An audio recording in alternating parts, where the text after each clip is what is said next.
Ότε οι ένδοξοι μαθητέ εν τον υπτήρι του δείπνου εφωτίζοντο, τότε Ιούδας Οδυσσεβής, φιλαργυρία νοσήσας, εσκοτίζετο και ανώμης κριτές, σε το δίκαιον κριτήν παραδίδωση.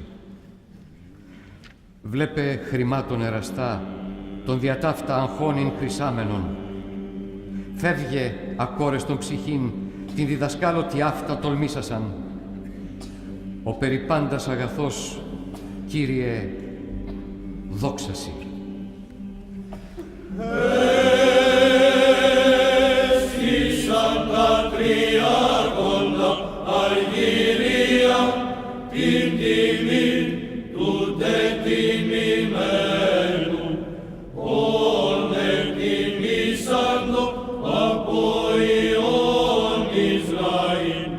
Γρηγορείτε και προσεύχεστε, ή να μη εισέλθετε εις πειρασμόν, το δε πνεύμα πρόθυμον.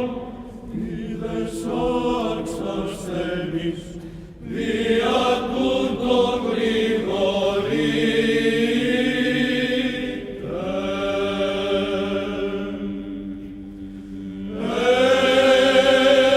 Έδωκαν εις το βλόμμα μου κολλή, και εις την δίψαν μου εμπότισαν με όξος.